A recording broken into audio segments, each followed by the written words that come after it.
On 14th October 2015, when Domino's Pizza Enterprises announced the takeover of the Pizza Sprint network in France, it indicated it would carry out the conversion of 80 stores in collaboration with the seller, Mr. Guégan, as soon as the transaction is completed, which is scheduled for January 2016.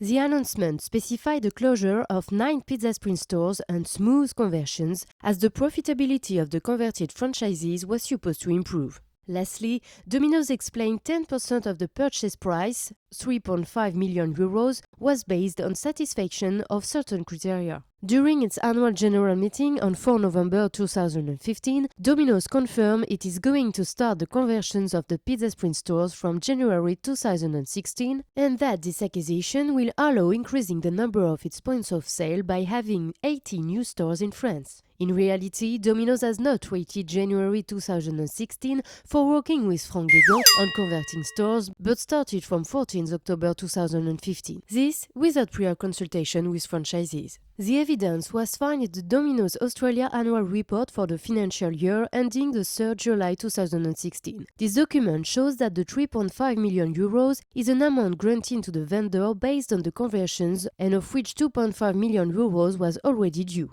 So, this report suggested that the conversions were working well.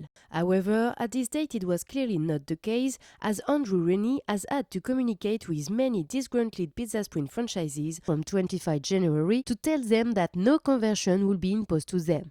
In its half-year report released a few days later, Domino's Pizza Enterprises will make no reference to the slightest difficulty or any expected delay in the conversion process of the Pizza Sprint stores.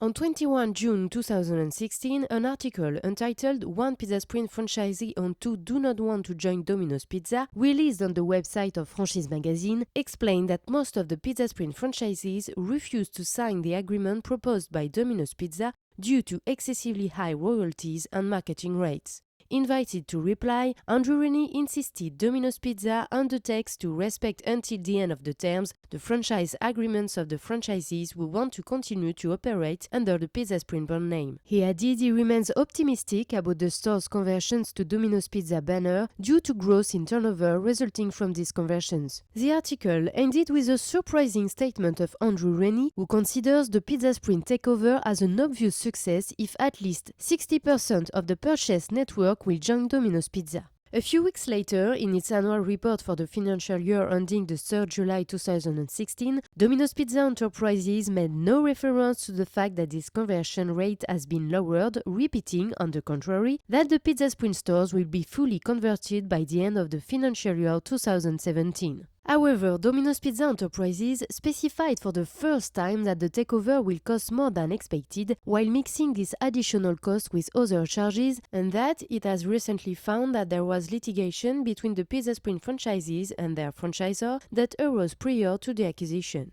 The truth is that the part of this dispute, involving 40 stores at that time, results directly from the acquisition by Domino's.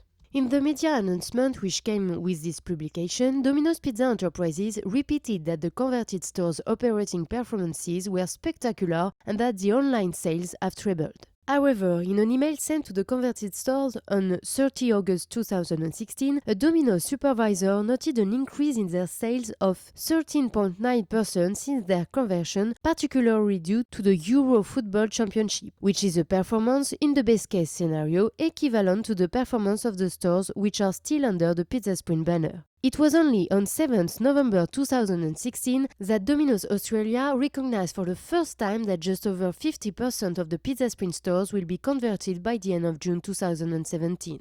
Domino's Australia has however repeated that the conversions are successful in terms of sale growth. On 14 February 2017, in its half-year report for the financial year ending 3rd January 2017, Domino's Pizza Enterprises has again re-estimated the cost of the Pizza Sprint stores conversions and explained that the dispute allegedly found before the end of the year 2016 was the cause of the Pizza Sprint's purchase price adjustment and justified now that the conditional compensation granted to Franck Guégan be removed. In late March 2017, only 39 Pizza Sprint stores switched to Domino's banner. The turnover made by these 39 converted stores is, for the last 5 weeks, weeks 9 to 13, below the figures announced by Andrew Rennie and Domino's Australia. Over this period, 14 stores out of 39 systematically generated a turnover below the turnover of the same week last year, sometimes with falls between 30 and 40%. As for the stores with increasing turnover, these are small stores with weekly turnover between 5,000 and 9,000 euros. These increases are not sufficient to allow the converted store to be particularly profitable and to absorb the royalty and marketing fees charged by Domino's Pizza France that are dramatically higher than the fees previously charged by Pizza Sprint. Furthermore, operating charges of a Domino's store are substantially higher than operating charge of a Pizza Sprint store, and this will affect the accounts of the franchisees converted to Domino's accordingly. Such poor results confirm that the Pizza Sprint franchisees were right in refusing to convert their stores to Domino's banner by questioning the profitability of its concept. The scandals recently exposed by the Australian press from 10 February 2017 have confirmed their opinion. Moreover, these disappointing sales affect the whole Domino's Pizza network in France. On a comparable basis, same-store sales, the Domino's overall turnover dropped, and this during 4 weeks out of the last 5 weeks. In an email sent to the French franchisees on the 3rd March 2017, Andrew Rennie has had to recognize that sales are underperforming and this trend will not be reversed immediately despite his efforts. He also warned many franchisees who decided to reduce their advertising expenses. Recently, the French Minister of Economy has joined the Pizza Sprint franchisees by bringing, in turn, legal actions against the franchisor Pizza Sprint and its subsidiaries, as well as Domino's Pizza France on the Franck Guégan's holding on the grievance of imbalance in franchise agreements.